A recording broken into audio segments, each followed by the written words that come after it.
دو دلوں کا ملنا. جب دو دل ملتے ہیں تو ایک جوڑا بنتا ہے, پھر وہ جوڑا ایک چھوٹا سا خاندان بنتا ہے, پھر وہ خاندان ایک کنبہ بنتا ہے, پھر وہ کنبہ ایک آبادی بن جاتا ہے. یہاں اطراف کے جتنے قریے دیہات ہیں آپ جا کے وہاں دیکھو, سارا قریہ ایک دوسرے کا رشتہ دار ہے. یہ چچا کا بیٹا, وہ تایا کا بیٹا, یہ ماموں کا بیٹا, وہ پھوپھو کا بیٹا, سارا گاؤں ایک دوسرے کا رشتہ دار. کیا مطلب؟ ایک چھوٹا سا کنبہ ایک آبادی میں بدل گیا. لیکن کنبہ آبادی میں کب بدلے گا؟ جب پہلے جوڑا بنے گا. اور جوڑا کب بنے گا؟ جب دل ملیں گے. دل نہیں ملیں گے تو جوڑا نہیں بنے گا, جوڑا نہیں تو خاندان نہیں, خاندان نہیں تو کنبہ نہیں. اس لیے دل ملنا یہ اصل ضرورت ہے, اور اسی کو کہتے ہیں برکت جی. یہ دل کے ملنے کو کہتے ہیں برکت جی. اور دل کون ملاتا ہے؟ دل ملانے کی طاقت نہ میرے پاس ہے, نہ آپ کے پاس ہے, نہ کسی اور کے پاس ہے. دل ملانے کی طاقت صرف اور صرف اللہ کے پاس ہے. اس لیے کہتے ہیں نکاح میں اللہ کو خوش کرو. اگر اللہ خوش ہوں گے تو دل ملا دیں گے, اور اگر اللہ کو ناراض کرو گے تو دل جو ہے ایک دوسرے سے الگ کر دیں گے. رسول اللہ صلی اللہ علیہ وسلم فرماتے ہیں قلوب العباد بین اصبع الرحمن, تمام انسانوں کے دل رحمان کی دو انگلیوں کے بیچ میں ہیں. یقلبہ کیف یشاء, وہ جدھر چاہتا ہے ادھر موڑ دیتا ہے. اس لیے نکاح کو سادہ کرنا چاہیے. یہ کریں گے انشاءاللہ جی, جن کا ہو گیا وہ بھی کریں گے. نکاح کر کر ایک لڑکا اپنے ساتھ میں ایک لڑکی لے کے جاتا ہے, عورت جی, اس کی ماں نے اس کو جن کے دنیا میں لایا ہے, اس کی بیوی اس کے صرف قبول ہے کہ جملے پر ساری دنیا چھوڑ کے اس کے ساتھ آ گئی ہے.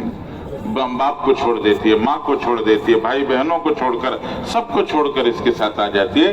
یہ شریک زندگی ہے, نوکرانی نہیں ہے. اس کے حقوق ہیں. سب سے پہلا حق ہے بیوی سے محبت کرنا. اللہ کے رسول صلی اللہ علیہ وسلم نے اپنی بیویوں سے محبت کی تھی. بیوی سے محبت کرنا, نکاح کسی سے, محبت کسی سے جی. یہ نہیں ہے دستور کہ نکاح کسی سے کیا محبت کسی اور سے ہے. فرمایا جس سے نکاح کیا محبت بھی اسی سے کرنا ہے. حضرت رسول اللہ صلی اللہ علیہ وسلم سے ایک دفعہ حضرت عمرو بن عاص نے پوچھا, رسول اللہ آپ سب سے زیادہ کس سے محبت کرتے ہیں؟ اگر میرے اور آپ سے سوال کیا جائے تو آپ ذرا سوچ کے دیکھیں, کسی میں بیوی کا نام لینے کی ہمت ہے؟ کسی میں نہیں ہے ہمت. حضور صلی اللہ علیہ وسلم سے حضرت عمرو بن عاص سے پوچھا, رسول اللہ آپ سب سے زیادہ کس سے محبت کرتے ہیں؟ تو اللہ کے رسول نے فرمایا عائشہ سے.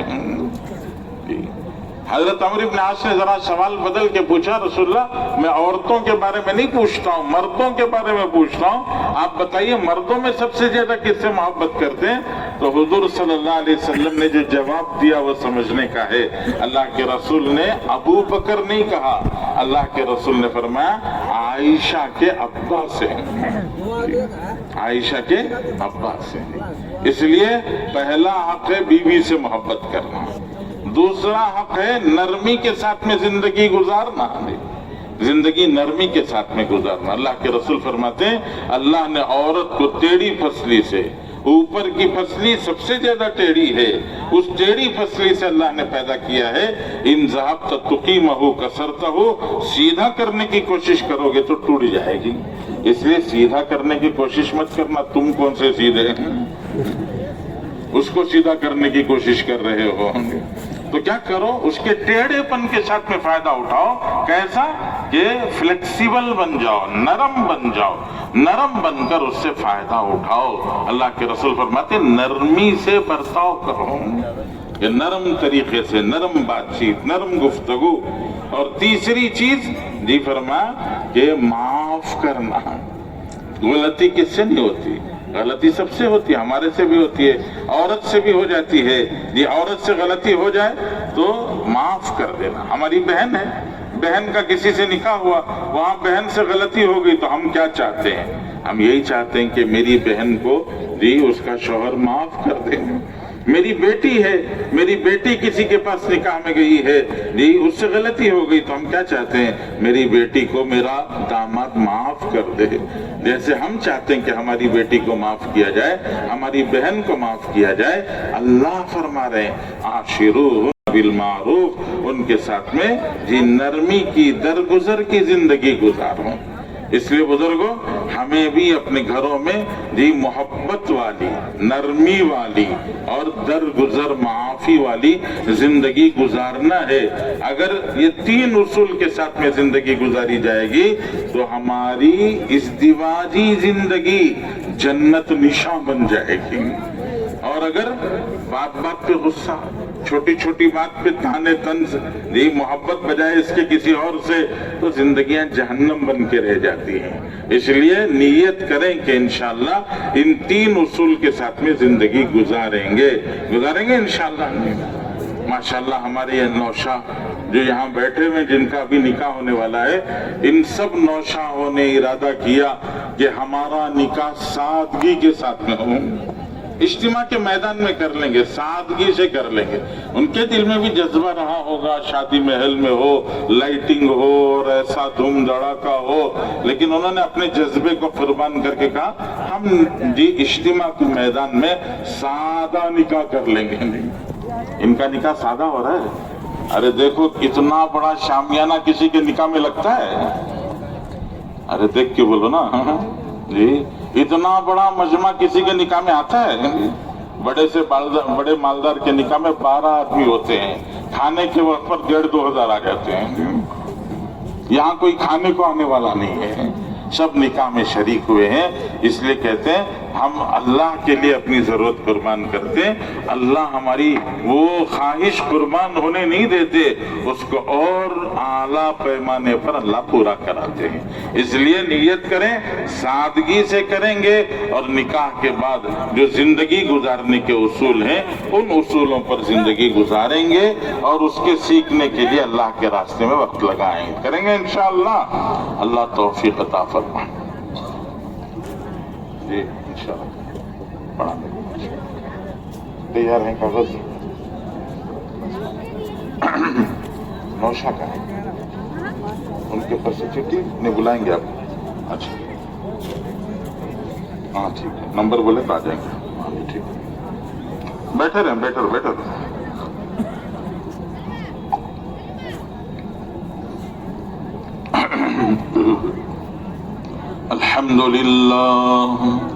الحمد لله نحمده ونستعينه ونستغفره ونؤمن به ونتوكل عليه ونعوذ بالله من شرور أنفسنا ومن سيئات أعمالنا، من يهده الله فلا مضل له ومن يضلله فلا هادي له، نشهد أن لا إله إلا الله وحده لا شريك له، ونشهد أن سيدنا مولانا محمدا عبده ورسوله، أرسله بالحق كافة للناس بشيرا ونذيرا وداعيا إلى الله تعالى بإذنه وسراجا منيرا، وصلى الله تعالى عليه وبارك وسلم تسليما كثيرا كثيرا.